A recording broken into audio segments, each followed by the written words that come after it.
Praise the Lord. Praise the living Jesus. You are on to Beyond the Pulpit with Pastor Dele Ilisomi of the Redeemed Christian Church of God, Sanctuary of Life, Ekiti Province 7.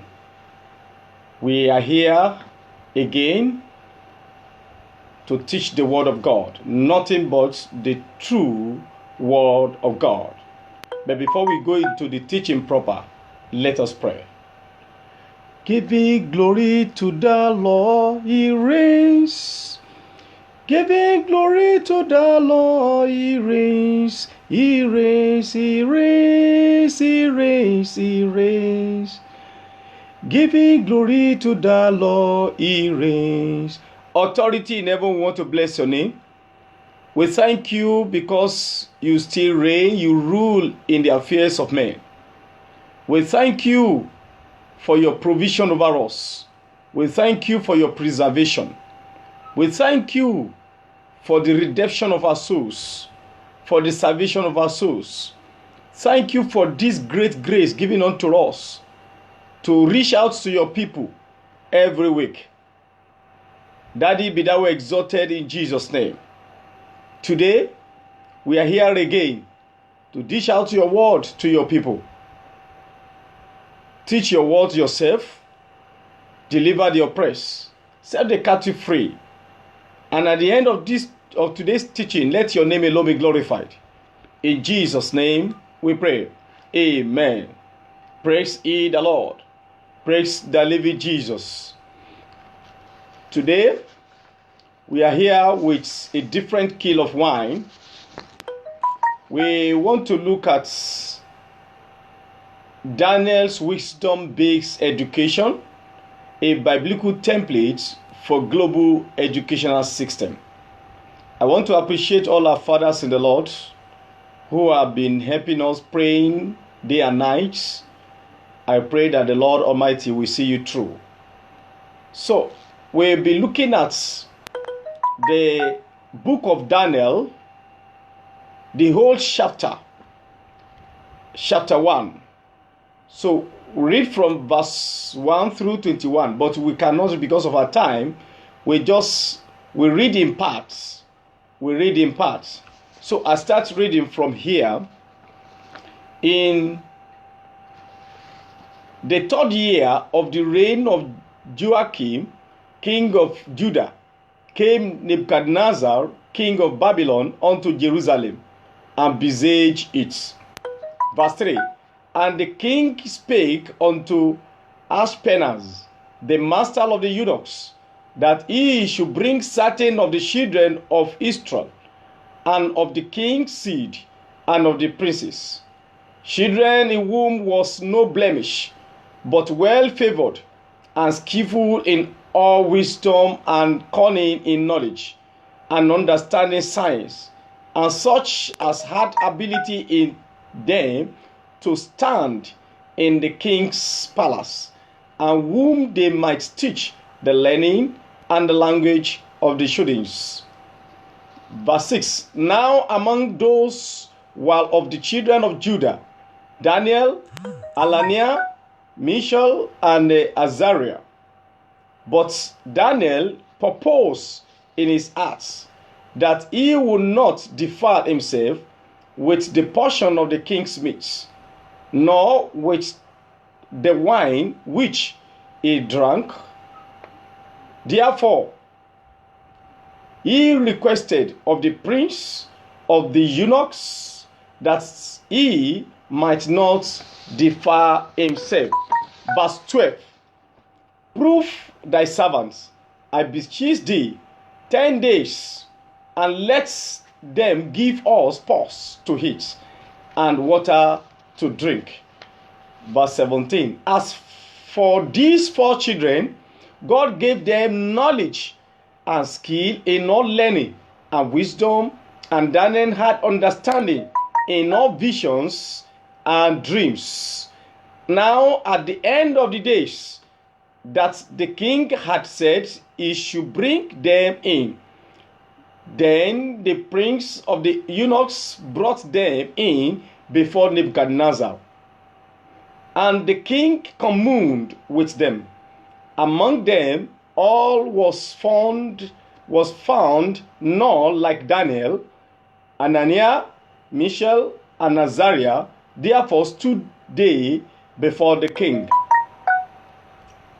And the last verse, which is verse 20 here, and in all matters of wisdom and understanding that the king inquired of them, he found them 10 times better than all the magicians, astrologers that were in all his realms. In all his realm. Now, like I said, we are looking at the Daniel's wisdom-based education. Daniel wisdom-based education, a biblical template for global educational standard. Now, when you look at the entire Bible is dotted with the principle of education. Is dotted with teaching of the Word of God. So, you cannot be talking about the Bible, when you cannot be talking about education generally without referring to the Word of God. So, where if the Bible is treated fairly, I repeat, if the Bible is treated fairly and is given its rightful place, its true place in education, only when it is confidently held to be distinctly an educational book as such, only when it is held to have clearly an educational purpose and to be positively committed to the principle of a complete education as such. So it is then we can confidently say we are on the path of progress. But without this, we are still joking until when we give the Bible its true place in education. So when you look at the book of Daniel, which is our focus today, was written especially for the last days. When you look at the book of Daniel chapter 10 verse 14. So the book of Daniel is written for the last day. So the book of Daniel then, being specifically designed for the last days, contains principles as well as prophecies, which were special importance and have a special bearing in the last days. And not the least of these are the principles of education. These principles are given to save the people of the world in the last days from calamities and destruction, of which those that came upon Babylon are but a feeble representation. To ignore these principles, therefore given especially for this time, is but to cut a destruction as much more dreadful than that other, as the worldwide destruction and eternal ruin are greater than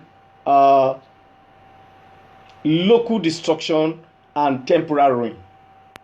Now, when you look at the captivity of Jerusalem, when King Nebuchadnezzar of Babylon captured Jerusalem, the first time he captured Jerusalem, the king spoke unto Aspenaz, the master of his eunuchs, the chief officer in his palace, that he should bring certain of the children of Israel and of king's seed and of the princes.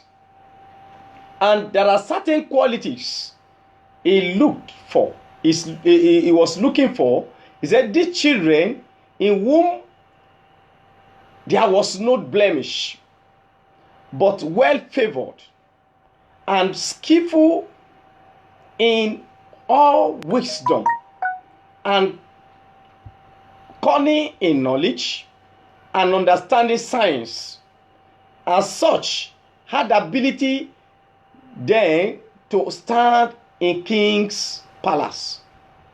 So, and whom they might teach the learning and the tongue of the shootings. Daniel chapter 1, verses 3 and 4.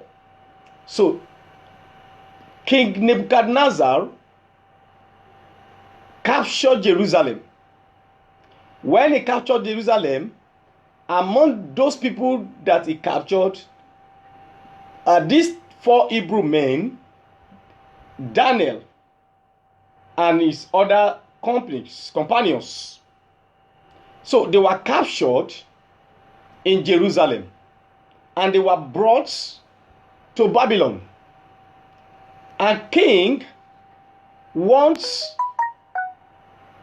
people that can run the government with him who are wise. He wants the wise people around him. He wanted the knowledgeable people around him. And he has to call his chief eunuchs that, okay, come, select among these prisoners for me those people that are skillful in wisdom, cunning in knowledge, and understanding science. And these people must, there shouldn't be any, no blemish, and they must be well favored.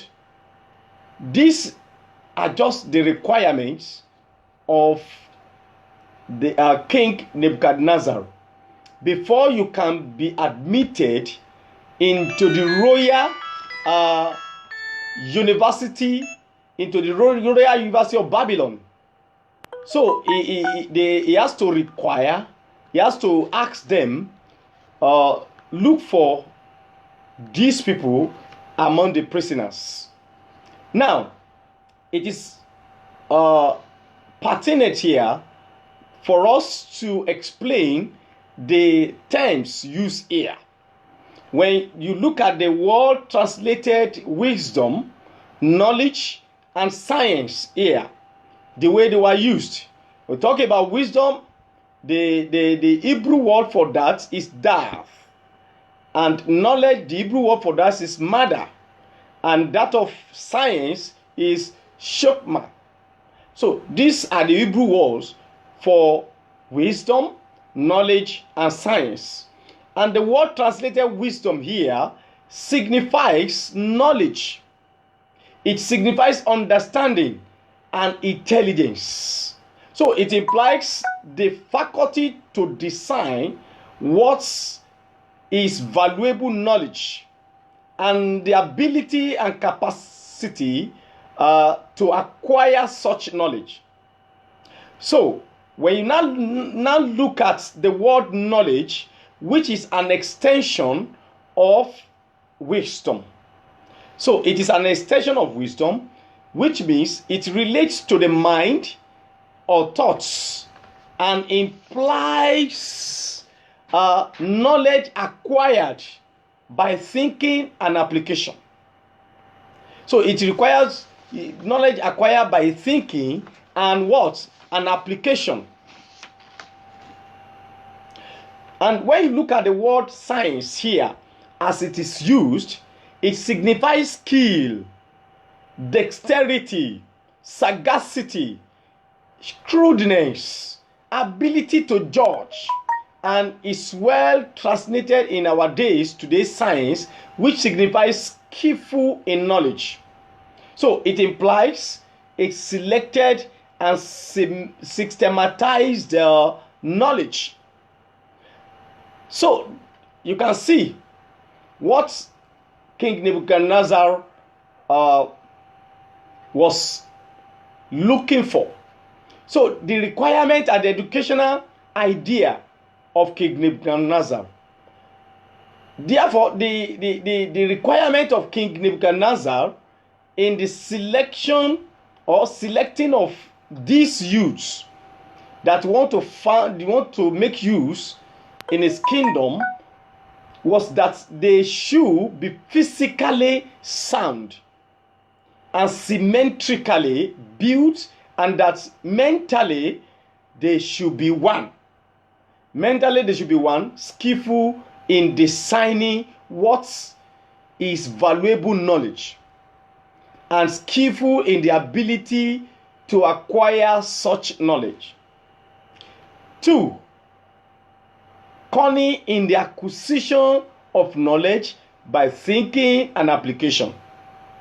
And 3, understanding how to correlate, that is science, how to correlate, classify, and systematize the knowledge which had the faculty to design was valuable knowledge, to design that which is valuable knowledge, and which they were cunning in gathering.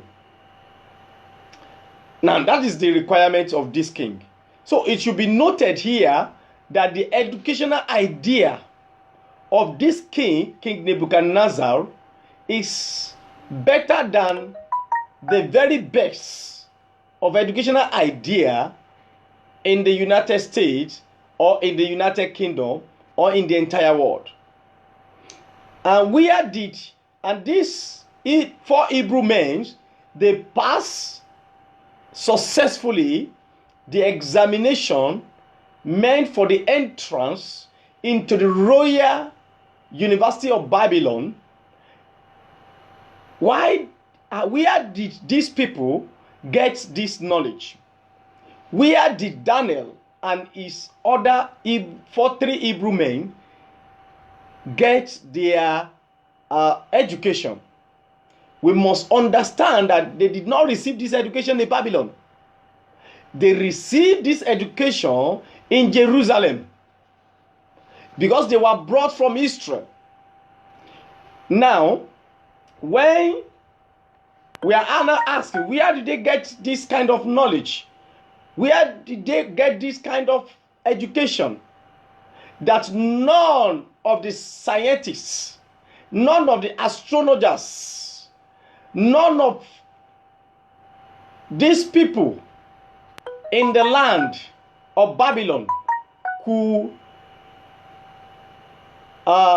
perform brilliantly than these 4 men. The Bible made us to understand they were 10 times better than others in the classroom. So where did they get this knowledge? It is interesting to know that this knowledge acquired in Jerusalem. It is interesting to know that this knowledge we are talking about was acquired in the school of the prophet, the divinely established schools in Israel. There was at that time a college or school of the prophets in Jerusalem. So, for in the 18th year, the Bible made us understand that for in the 18th year of Josiah, king of Judah, which was only 15 years before the captivity of Daniel, before Daniel was captured, there is the clear record of such a school in Jerusalem. So around that period, we have at least not less than that's 3 colleges of the school of the prophets in the land of Jerusalem at that period when the king of Babylon besieged Jerusalem. Now, when you look at 1 Samuel chapter 19, verse 20. 1 Samuel chapter 19, verse 20. We have the company of prophets was seen in the land, and Samuel standing as appointed over them. So Samuel was appointed over this company of prophets. And that's why we call it the school of prophets. And the prophet was the head of that school, Prophet Samuel. Where the word of God is being taught, where the knowledge of God being shared, where revelations, divine revelations, be given to people, divine ideas be shared among the people. Also in 2 Kings chapter 6, verses 1 to 6. 2 Kings chapter 6, verses 1 to 6. We also see that the sons of the prophets, they were around Prophet Elisha. The prophet Elisha was appointed as the head, as the principal of that school. So it was the master, they call him master in that school. So we have the school of prophets around that time. So there was we could find 3 schools of the prophets in 3 widely separated ages during this period. The age of Elisha, the age of Samuel, the age of Elisha, the age of Josiah. So, and in each instance, a prophet is dwelling in the school. And that's why the Bible says, the Huda, the prophetess, also dwelleth in that school. So, in this school, they have their own curriculum. They have what they follow. So, it was then in a school of the prophets, in the Lord's school. This school of the prophets, it is called the Lord's school. And is the system of education in that place during that era was quite functional and relevant to the needs and aspiration of the people, because it was designed by God. The school was designed by God, and that is called the Lord's school. Now, it is called the school of the prophet. I've talked about the school of the prophet. You can check the YouTube for our video or the Facebook. You look at, just Google the school of the prophets. You will see there where we explain in great detail the number of school of the number of school of the prophets we have there, and the number of students in each of the schools is there in the Bible. And there they were taught things of heaven. They were taught the word of God.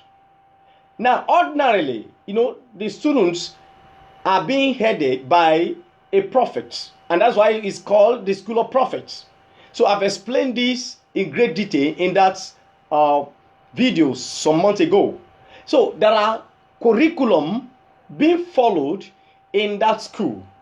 They follow certain curriculum, and it's quite different, and that is why we are lagging behind educationally in the world today, because we have expunged the word of God, we have expunged Christ from our curriculum. Now, let's look at the curriculum in the school of the prophets, in the Lord's school, being operated in the land of Jerusalem. So, the teaching in that school of the prophets included the following courses. They offer what we call wisdom of God in that school. They offer the knowledge of God. In fact, no university can give you wisdom.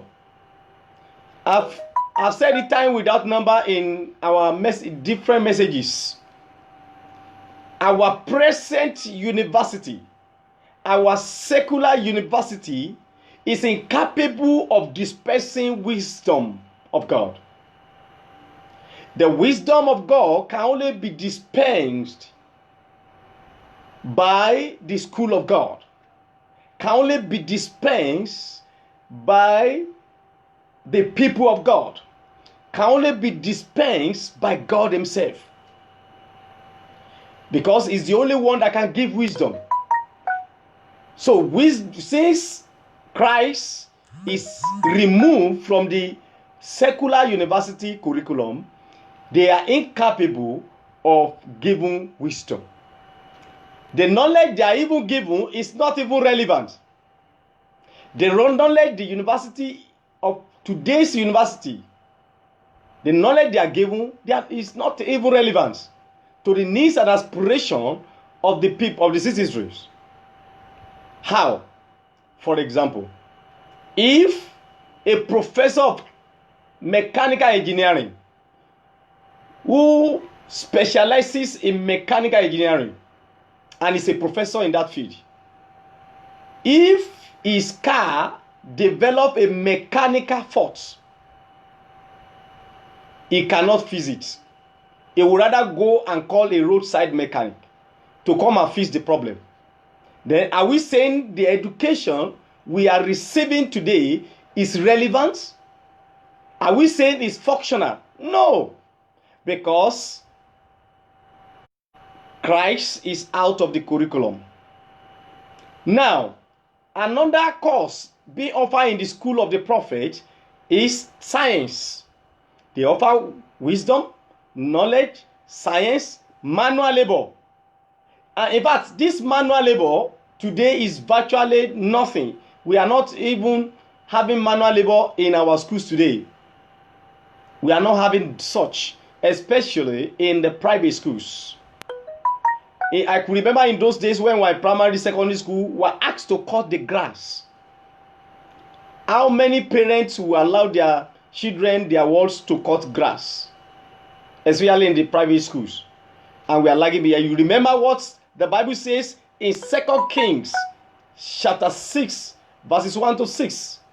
There, 2 Kings chapter 6 verses 1 to 6.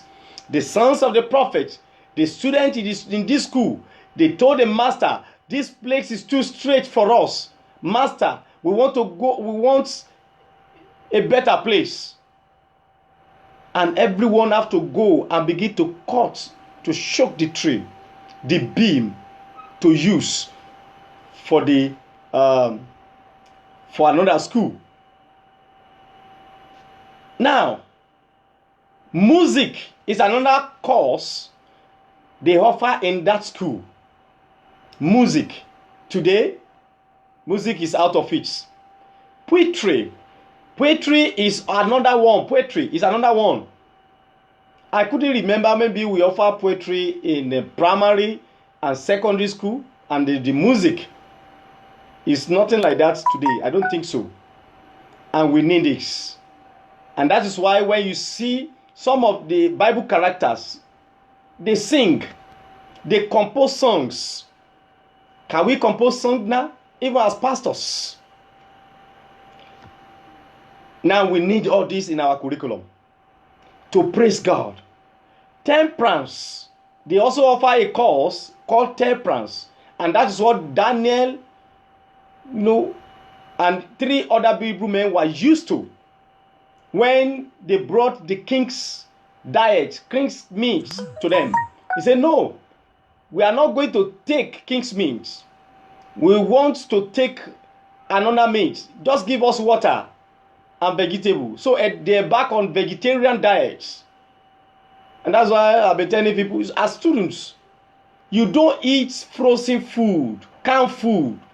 It can't help your brain. But eat vegetable.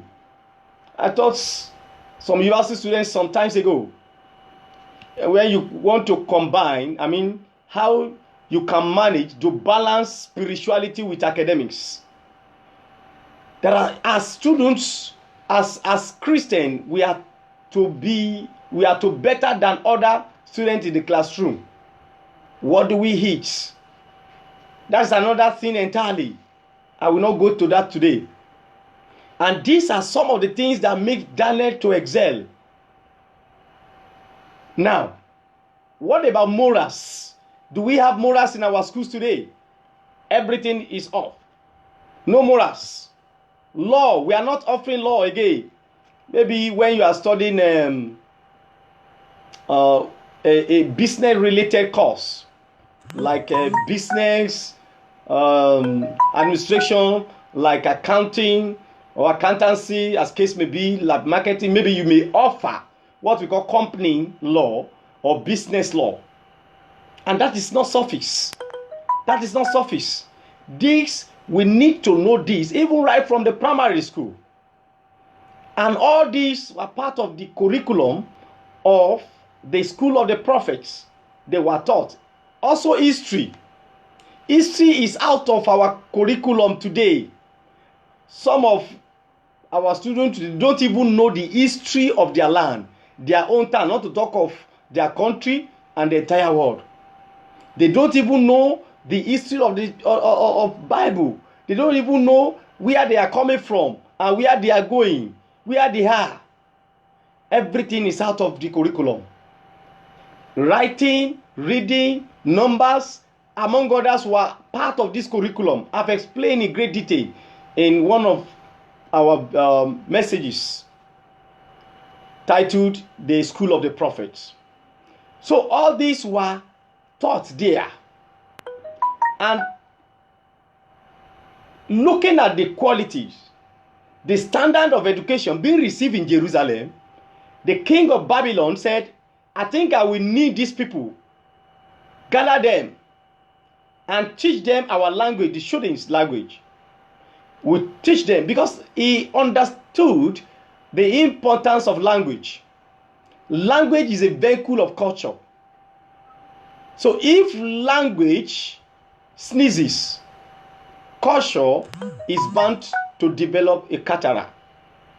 So the moment language sneezes, then culture develop cataract. So it is high time our government returned the school to the original owners, the missionaries. So they know how to manage their schools. Let them return the school to the original owners. They know how to manage the schools. Now, let's continue. We want to talk about the excellence in education. What brought about the excellence in education?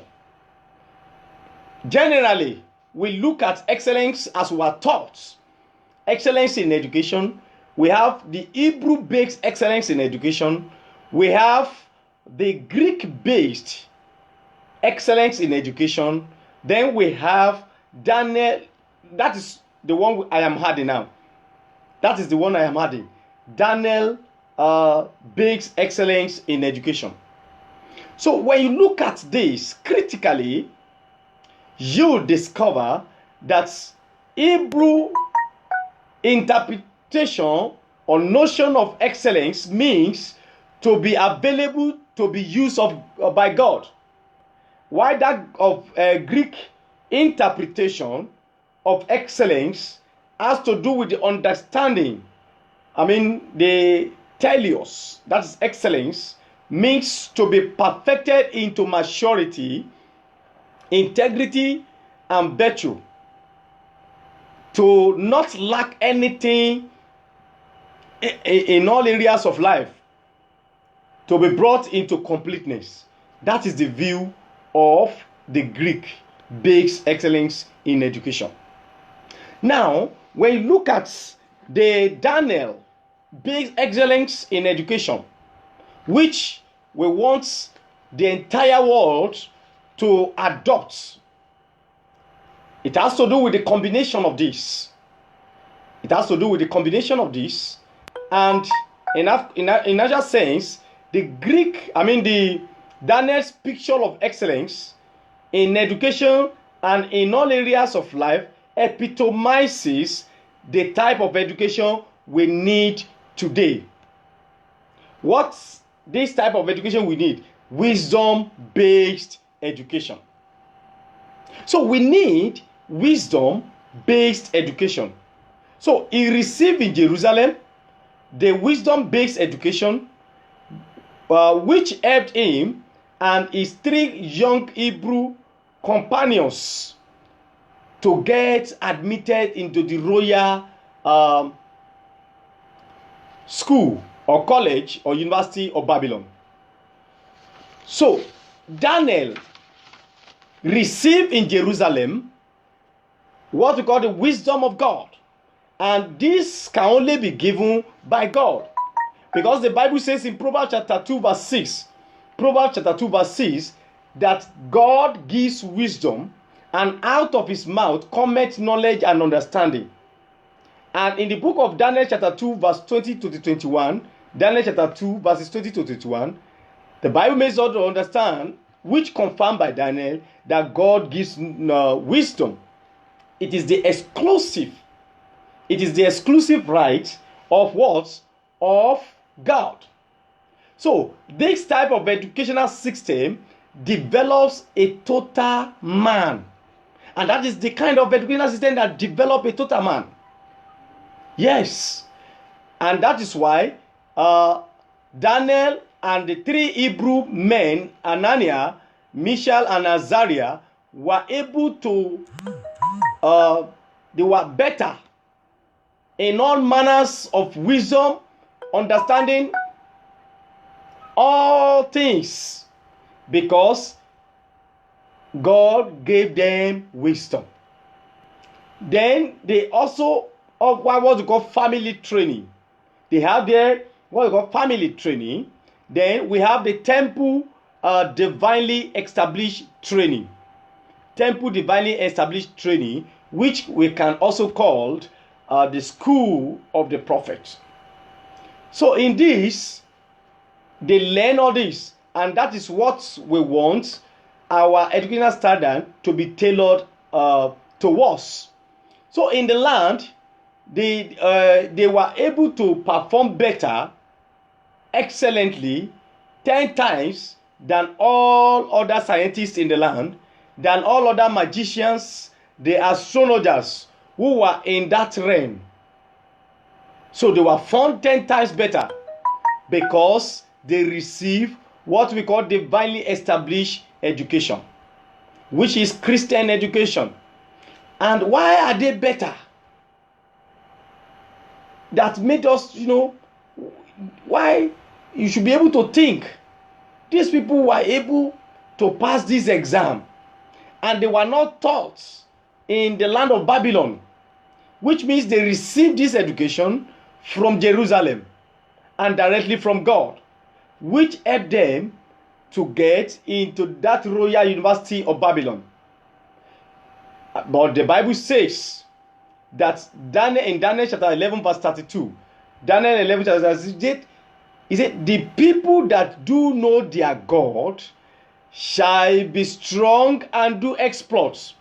So if you know your God, you shall be strong and do exploits. It is very clear today there is a systemic collapse in our education in Nigeria, in Africa, and in all parts of the world. That's what we call systemic collapse in our educational standard. Because the type of education we receive is not relevant and not functional at all.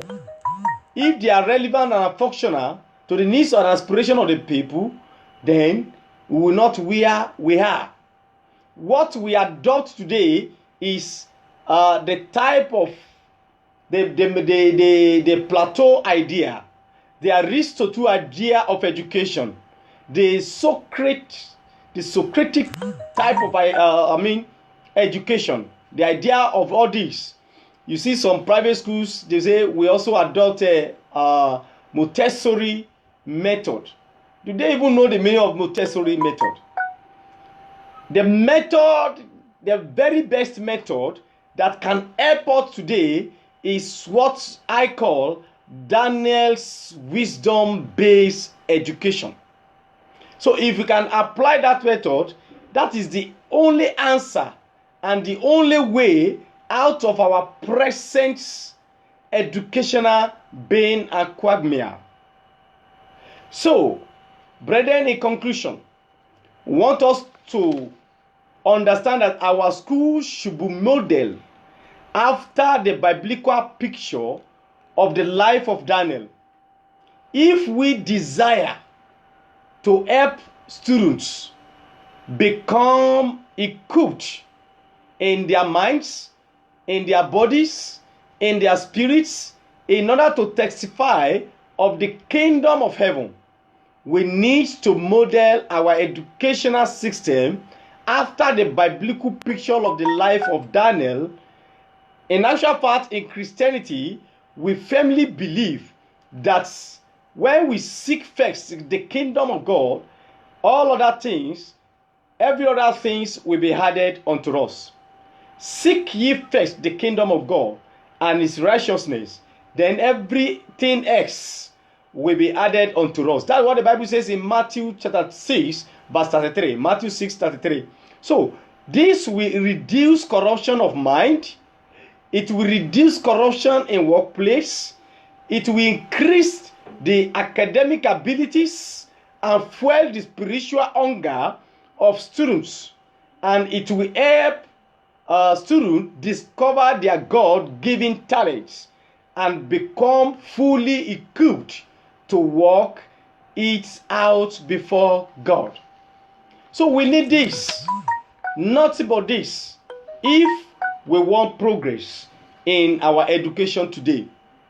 Sincerely speaking, to be frank with us, the type of education we receive in the university, in the colleges or polytechnic may be called, they are not, that type of education is not functional, is not relevant to the needs and aspiration of the citizenry.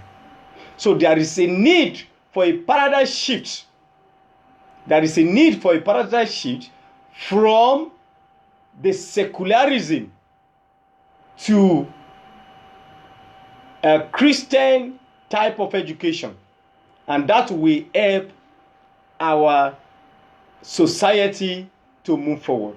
And we ask the government to return the school to the missionaries. In those days, when the missionaries were the one in charge, our educational standard better than what we have, sincerely speaking. So there is a need for us to change our curriculum to include Christ in our curriculum. And the grace to do this, the Lord will give unto us. Let us bow on our head as we pray. And Father, we thank you for your word today. Thank you because in one way or the other, that your word will change our educational system. The kind of educational system we are practicing in our country, in the entire world today. Lord Jesus, we bless your name. Lord, we ask that you come again and fill the land with your knowledge. Fill the land with your power, with your understanding. In like the days of Daniel, let there be a proof to the world that as Christians, that we are 10 times better than others. Lord Jesus, dispense again your wisdom, your knowledge, and understanding unto us. Thank you, Father. Blessed be your holy name. In Jesus' name we prayed. Amen. Till next week, God be willing, when I shall be coming your way, remain blessed, remain safe. God bless you. Bye-bye.